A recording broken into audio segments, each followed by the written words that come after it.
Hi, welcome back. Thank you for being a POV Plus subscriber. If you're not already subscribed to POV Plus on the Apple Podcast app, make sure to so you can get exclusive access to POV's pop culture offshoot, Text to My Therapist, which airs every Wednesday. Also, make sure to check out the show's website at pluspov.com for exclusive merch and to be able to pre-order the POV You're My Therapist workbook. So if you're listening, you're not going to be able to tell, but we are in a brand new space. It's the same old space, but with new hot decoration, girl. I ate this up. I ate this set up. I ate the color. I ate it all up. And it looks beautiful. If you're listening on the radio, let me describe it for you. Okay. Imagine, I don't know if you know what lime wash looks like, but the walls are this beautiful lime wash green, very light green.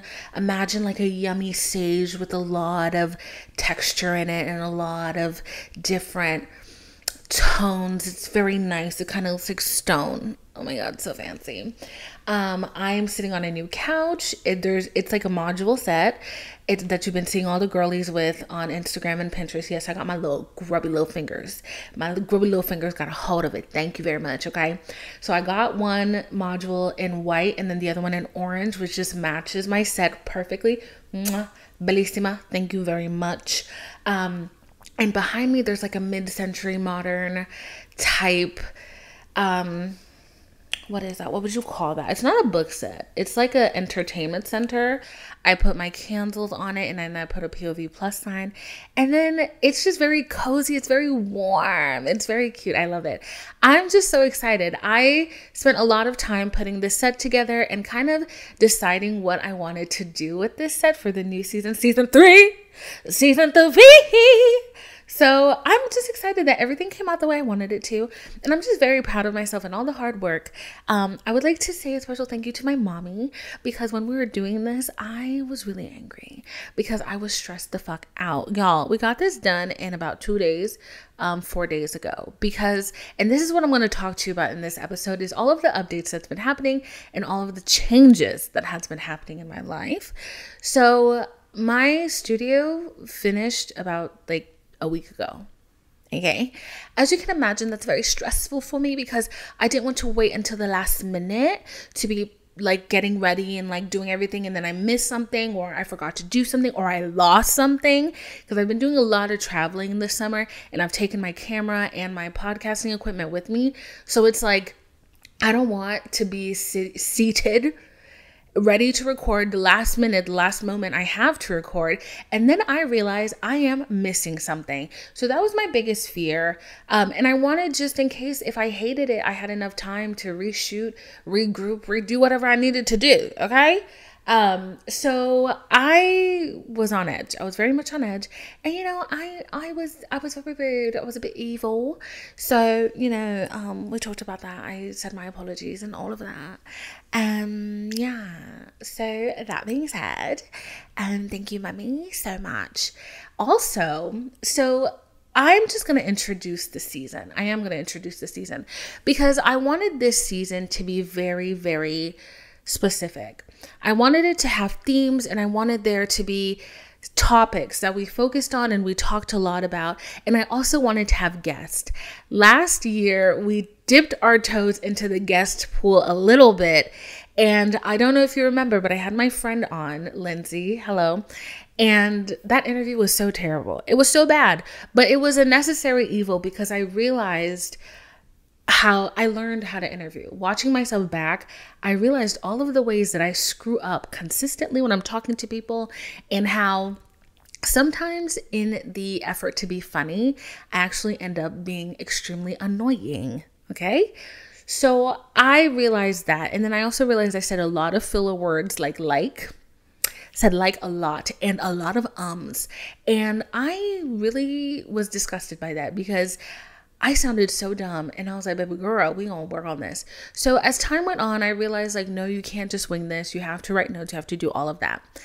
And I started interviewing people, and the more I interview, the better I got. So in this season, we're going to have a couple of interviews that we're going to do, and I'm really, really excited for it because they're great conversations. When I look back at them and I'm listening to it, I'm like, girl, you really ate that up. You ate that up. You go, girl. I believed in you. I saw you. I saw me, saw you, and you ate it up. And I'm really proud of you. So that is something that I've been wanting to do, and now I'm finally able to do. The other thing is I really wanted to every month introduce a new topic and focus on that topic, because I feel like there's so many different sides of things and so many facets of things that when I normally talk and we normally have these conversations, I talk about them for a little bit and then I jump to the next conversation, or I'm bouncing all over the place. But this is an effort to be a little more focused. So I'm introducing something called series. Okay. So with the series, each month is separated into a different series, which we cover a different topic, which helps us kind of dive deeper into who we are, who we want to be, how we want to live, and all of the facets in our life that make us us. So I have done that. And that's the way this season is going to go. But for the overall arching of this season, the theme is who I am. And I feel like we've been on this journey of self-discovery together. It's been you and me forever, holding hands, walking through life, my sisters, And I feel like who we are is such a big part of how we live our lives. And where we are at our present moment is such a representation of the journey that we've taken and all the good choices we've made, all the bad choices we made. And I really want to dive more into that. I have had this analogy of being in this car, and you pack up the car, you have all the things you need, and all of the things that you need are the lessons that you've learned, all of the experiences that you've had, and you put it in the car and you take it with you, and you don't know where you're going, but you know you're driving. And at the end of the day, when you finally reach your destination, or where you decide your destination is, you've brought all of these things along with you. You've brought baggage with you. And whether that's good or bad baggage, you're taking it with you where you are. And that's going to influence how you perceive your destination and how you perceive your journey. So I really wanted to focus on that, because I feel like at the end of the day, we're all working towards self-betterment, but the journey and the baggage that we carry, it can either be negative, or we can just decide that, you know what? These outfits that I have in this bag, they're taking up 50 pounds in my car. They're causing drag. So I'm going to stop by a Goodwill and I'm going to drop it off and I'm going to let go of it. So that's the overarching theme for this season. And the very first series is the Who I Am Now series. So I actually wanted to start off this episode with the full story. The full story. It's time for the full story. Because over the last 2 years, and funny enough, since this podcast started, I have been going through something.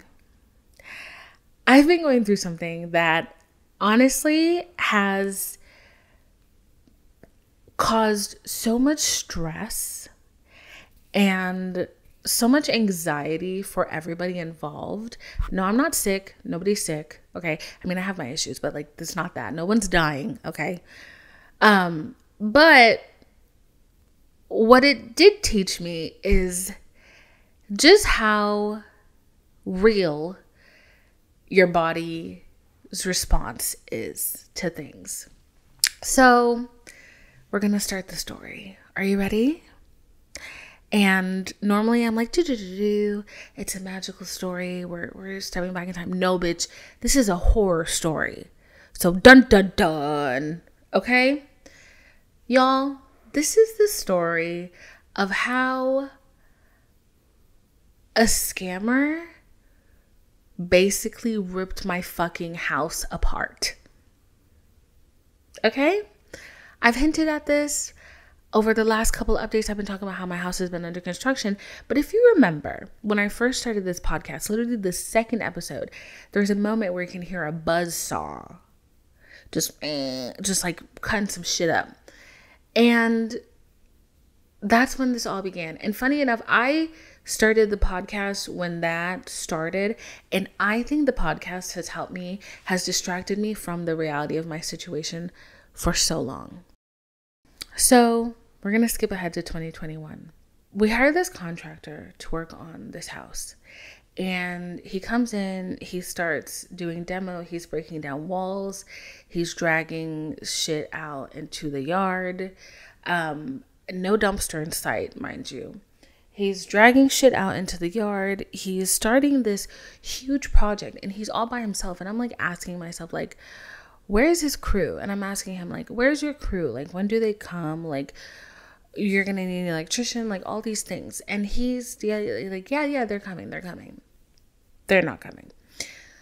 He makes a mess, a huge mess out in the front yard. And on the third day, I remember because we went on like this very long trip away and like it was like a 2-hour drive. So then we come back on the third day, mind you, there's trash outside. Demo is barely done inside. And he is tiling.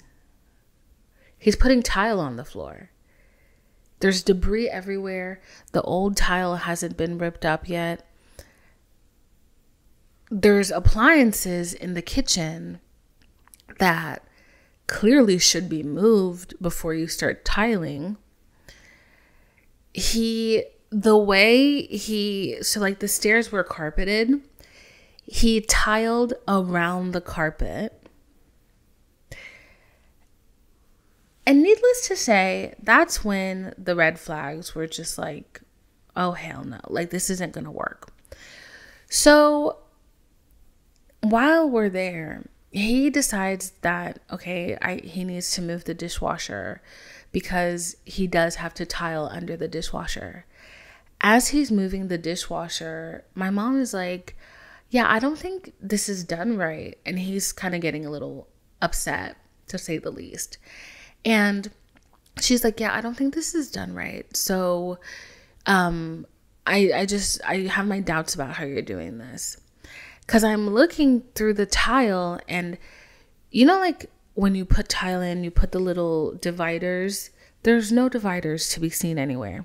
And not only that, but you can kind of tell that there's no cement under the tile, if that makes sense.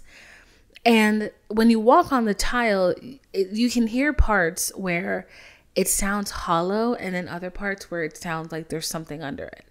So obviously, like, cement has not been applied correctly. So while he's moving this dishwasher, girl, the tile just starts popping under his feet.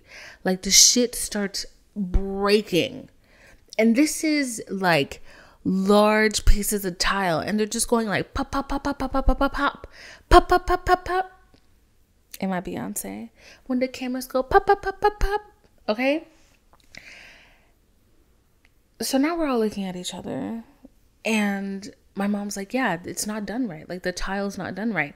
And then so she picks up a piece, and what this man had done was take a glob of cement and just drop it there. He put like 4 globs of cement on each corner of the tile and then 1 glob in the middle and called it a day. And then my mom was like, okay, that's not how you lay down tile, number 1. Like, what the fuck even is this? And he's like, oh, I was just doing it like that because I didn't want to use too much cement. I was trying to be really sparring on the cement. And my mom's like, no, like, there's supposed to be cement in between all of this. Like, what are you doing? Y'all, you know, he pulls out a pipette, like a pipette, the thing you use to pipe donuts at a bakery, at a French patisserie. He pulls out a pipette, he pulls concrete into it, and he is filling the inside of the tile like it's a motherfucking croissant. At this point, like, we're just like, stop. Enough. Like, enough is enough. Give us our money back that we paid you. You need to fucking go. He starts getting mad. Like, he's like angry. Like, he like, y'all don't even know what you're talking about. Like yelling. Like, And then he storms off. And when I tell you like storms off, like driving so fast that like the tail of his truck is like whipping around, and then he runs off. And then we try to call him, he doesn't pick up. We just never hear from him again. So obviously I am a detective, and perhaps I should have done this before this whole situation even started, but I start pulling up the information that I do know about him, because I don't know much about this man. So I pull up the information that I do know about him, which is his phone number and his email. So I pull that shit up and I find his Facebook, which I don't know if you've ever seen, like, if you can just tell somebody's scary by their Facebook. Yeah, that man is scary just by his Facebook. Find the Facebook. And that led me to finding his name, which led me to finding his arrest warrant. And this man had a warrant out for his arrest because he had possession of cocaine. Okay?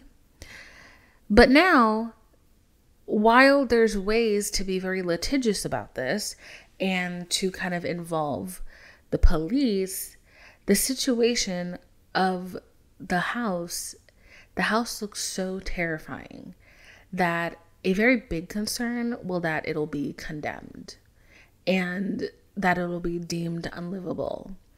Despite the fact that it's only like the kitchen and the living room that look like this. And, the other side of the house is not touched. Like, my mom's side of the house isn't touched, and then my side of the house is not touched. It was fine enough that I was recording for 2 years and nobody knew anything was amiss, right? But there's no electricity in the kitchen. Thank you. There's no electricity in the kitchen, and there's also no running water in the kitchen. But I'm from Haiti, so like our whole family's from Haiti, which we used to cook outside. And I mean, like, make like good food outside, like gourmet meals outside. Just everybody's kitchen was just outside, because in Haiti, electricity is very inconsistent. You don't get electricity all the time.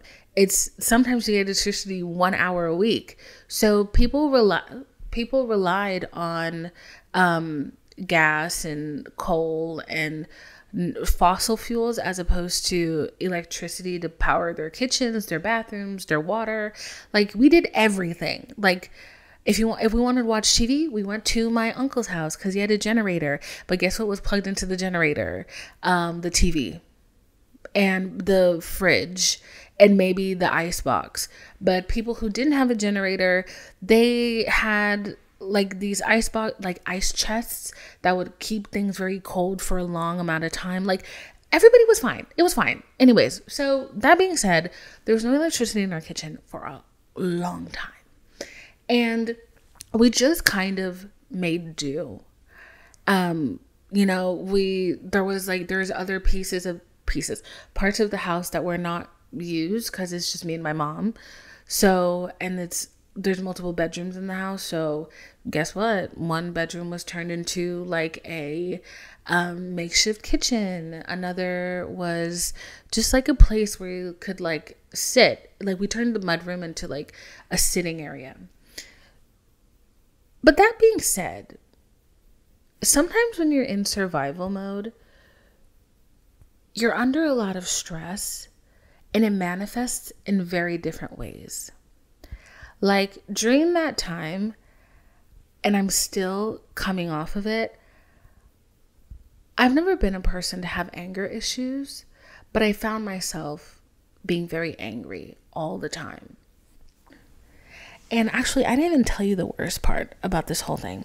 So the worst part about this whole thing is that we're living in this state for like 2 years, but it's really starting to we're really starting to reach the precipice of shit, because in the winter, in Georgia, we get a lot of rain, and then the summer comes, whatever. This winter was especially bad because there was a freeze, and the freeze burst a bunch of pipes, burst mad pipes. And then there was a tornado, and the tornado like fucked up the roof. it cut off all the trees in my front yard. Like, there was just a lot of natural disaster shit that was just like ridiculous. All that flooding, all of that wind, all of that shit, what it ended up doing was rotting the fuck out of our walls. Literally rotting the fuck out of our walls. So it became increasingly easy for fucking critters to just break shit apart and crawl inside. And that really was like our last thread. Like, that's when I literally started thinking like I might actually lose my mind. And I don't mean like, oh, I'm gonna scream, I'm gonna yell. Like, I feel like I was extremely close to like actually mentally snapping and just literally just going like just being mentally unwell. Like, I was really close to snapping. Y'all, there was a fucking rat infestation. Rats. I don't know if you've ever had a rat infestation before, because it's not just one rat. It's a colony. I have not been able to watch Ratatouille the same, because I know the crimes I committed against nature to get these fucking animals out. And once we finally got the rats out, this one tipped everyone over the edge. And by everyone, I mean me and my mom and the dog and the Holy Spirit. One day I'm in my room. I'm working on my computer. I hear screaming. Blood-curdling screaming. And my mom has a habit of moving shit, heavy shit, without telling anybody or asking for help. So I thought I'm like, you're gonna drop something on yourself. I thought that's what happened. I thought she dropped like a heavy piece of furniture like on her. She was screaming, she was injured. Like, I'm expecting to walk into like a bloodbath. I run to her and she's screaming and crying, and I'm like, what's wrong? Like, what's wrong? What's going on? And she's like, and I'm like, what? Like, the what? Bitch. She's like, Divine, there is a serpent. There's a 6-foot-long snake in the bathroom under the sink. She's like, I thought it was a braid extension that you had. And I'm like, why is this girl always leaving her fucking weave in my bathroom? And I go to pick it up, and that's when I realized that its head reared towards me and it flicked its tongue at me, and I started screaming. And so I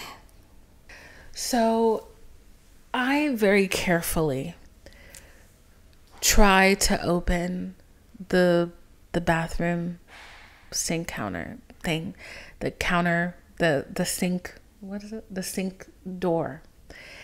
And I'm terrified that the snake's gonna be coiled and it's gonna like attack me, because I've killed a fair share of snakes, bitch. I ain't afraid of them, but they do move very quickly, and like the way they look at you is very scary, and I don't like it. I open the sink. There's no snake there. We start shoving shit out from underneath the sink.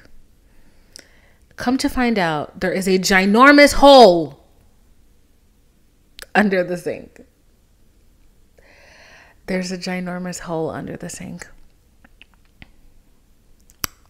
just leading to outside. Needless to say, no one slept for a while. We definitely kept that door shut.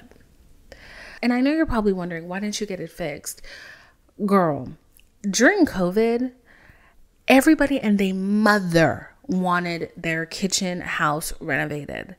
So when I tell you, these the contractors that should be working, okay, who are not criminals, they are booked out to like 2025.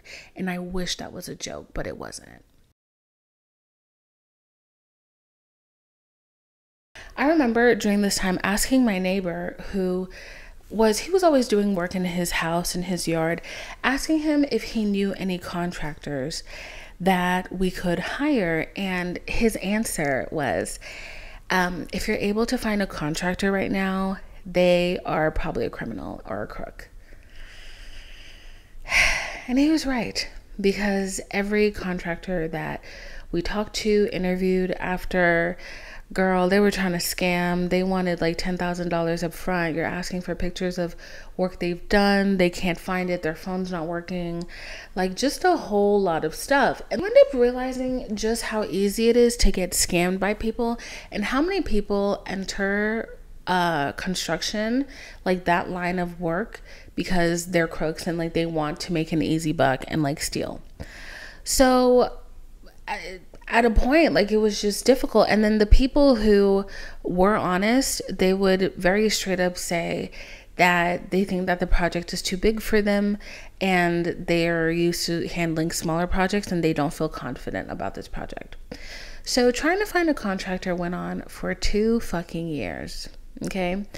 And this time, my mother, who is a type A personality and not neurospicy, at this point, I'm bringing her to the hospital once every 20 to 30 days because she's having panic attacks in the middle of the night, and like panic but anxiety attacks as well. And they're giving her the same symptoms as a heart attack. And she's an older woman, so that's very concerning. So we're spending a lot of time in the ER. I was progressively becoming an angrier person. And I was not having fun. So the summer comes around, and one of our family friends, she calls us and she's like, hey, my cousin got her kitchen done and looks really great, and I think you should call this person. So we call them, or my mom calls them, because at this point I've emotionally checked out. Anything that has to do with the house, I'm just emotionally checked out. I'm just like saving my money and trying to find a job in any other state so I can just move and leave, because at that point I didn't really feel like it was worth it to move out and move into Atlanta, because I didn't really like Atlanta in the first place. And I wanted to either move to like New York or LA, but I wanted to have a job there or something that I could fall on. And every time I set up to move to to New York, literally got to the point where I was nearly hired for a job. Okay. Like, I went through all of the interview process. They reached out to me, and it was a reputable company. I knew people who were working there. Like, I was pretty sure I got the job, girl. And then, they did a Nepo hire. Congratulations to them. And so I was like, okay, that's so nice. Thank you for letting me know that I'm no longer in the running, even though there wasn't a running. I was supposed to be the Nepo hire. Stop it. So these people come and they start working on the house. The first day they're working on this house, the demo is insane, to the point where I'm like, oh my God, I thought the house was naked before. This bitch has been flayed. Like, her skin, they've rubbed her raw. Like, I can see her skin cells. So then I was like, oh my God, if shit gets fucked up, like, it's fucked up for real this time. Like, there's no making do with this.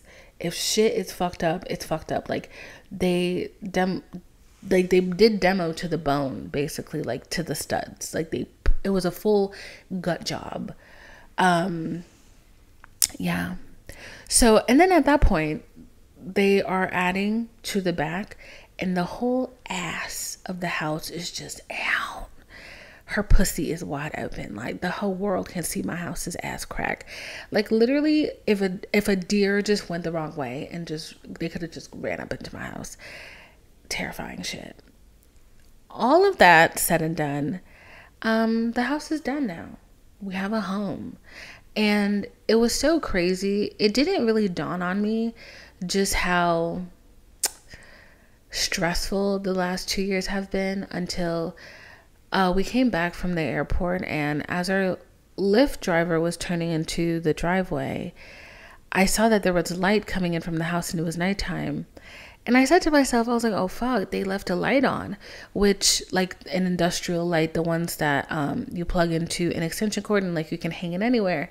And those really freak me out because my mom had a fire one time with one of them. So I kind of learned my lesson with those. I always want those bitches off. So as we're turning into the driveway, I see light inside and I'm like, oh my God, they left one on. How long have they left it on? I hope like it's not hot. Like I'm thinking like worst case scenario, everything. And then I walk inside and it's like, oh no, there's electricity in the house. Like there's walls where they should be. There's light in the kitchen. And I'm like, oh my God, there hasn't been light in this kitchen for 2 years. For 2 years. And it hadn't, I don't even want to say it hadn't bothered me, because it's like, what are you gonna do? You can't be angry. I mean, you can be, like, you're gonna have outbursts of anger, but like, if what you're lacking is always at the forefront of your mind, you're never going to be able to live or like enjoy anything. You're just going to be so consumed with like self-pity and disappointment and all of these things that you can't fix no matter how angry you are at the situation. You just kind of have to get over it and push past and do whatever makes the next second easier. So it was the next day that the contracting team, which if you're in Georgia, ALG team, that's their name, ALG team, they called us weeks prior to tell us that if we were ready, they could start in like 2 days. But we weren't ready because we had to like move a bunch of shit around. And we had asked them for 3 weeks. And after that snake, the next day my mom called them. She was like, come Monday, I can't do this anymore. We cannot do this anymore. After that, like there was just no going back. And the crazy thing is, construction starts, house gets gutted, all of this shit, bro. This house, first of all, it's not 50 years old. This house is old as fuck. This house, how old is, I don't know how old this house is. It's older than 50. That's what I know.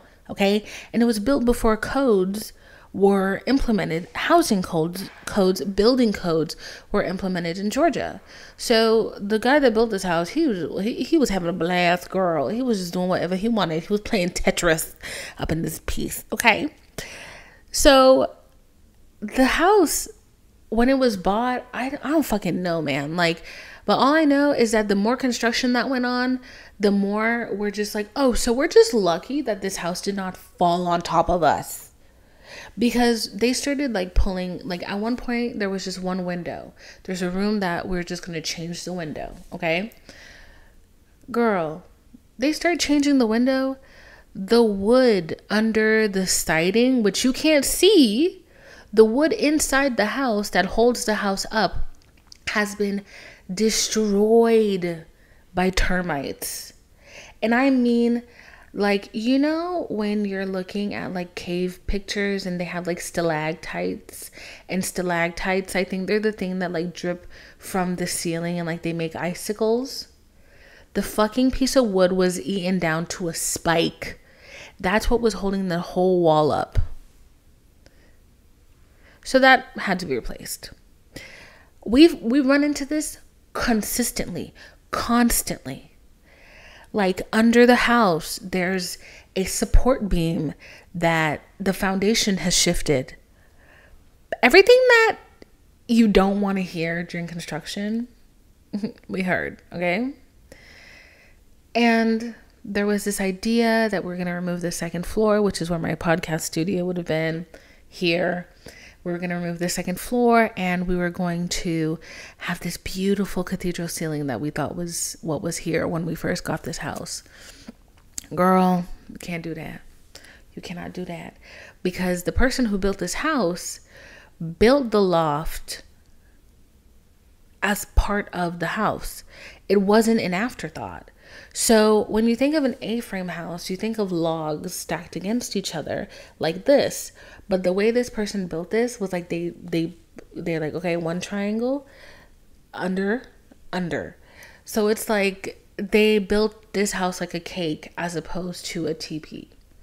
So that idea went out the window. Very depressing for my mother because she had a chandelier that she wanted to hang, and it really broke her heart that she couldn't hang it. She'll be fine. But now that the house is almost done, like, it almost feels surreal because when we were living, it's so different than the old house. And also, like, they just changed the whole floor plan. So nothing is going to be the same. There's no memories of what happened in this room, what I saw, how many fucking rats I murdered in this room. Okay, how many traps were set out in this room. There's none of that. So, which we're really thankful for because that shit was really traumatizing. The smell of these animals, you can smell when one has walked by the way. You can smell them. That's how potent they are. And the same thing with snakes. You can actually smell snakes depending on how big it is. If there's a big snake living in your house, you will smell something really putrid. So it fucks up with you in every single way. And not only that, but every time I have to go get water, every time I have to walk across the center of my house to get from one end to the other, I'm busting my toe. I'm hearing like the remnants of the tiles crack, all of this shit. And I'm getting so mad. And like, that was really the first time in my life when I was like, oh my God, I really could be, I was like, I think in another life, in another fictional universe, I could have been a mob boss because in my head, I was like, honestly, breaking this guy's knees, I could find where he lives. I have the, what is it called? I have the arrest warrant. I could call the police and be like, this is the guy you're looking for. I know where he lives. I could go to his house and break his knees. I was like, I really have it in me. I really have it in me because I was so angry. I was so mad. And I'm like, I see why people do things. And then they say, that was really out of character for me. That's not who I am. But it's like sometimes things in your environment bring you to such a place that your thought patterns are not recognizable.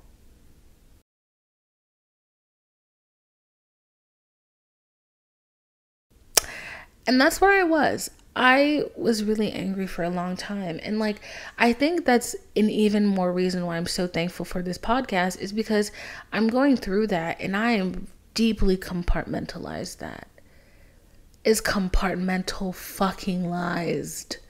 It's shoved so deep in my fucking brain. To get it out, to admit to it, it's like hours of labor. I am pushing that bitch out, okay? It was a lot. And I remember like towards the end of it, and the thing is, I didn't even tell my therapist.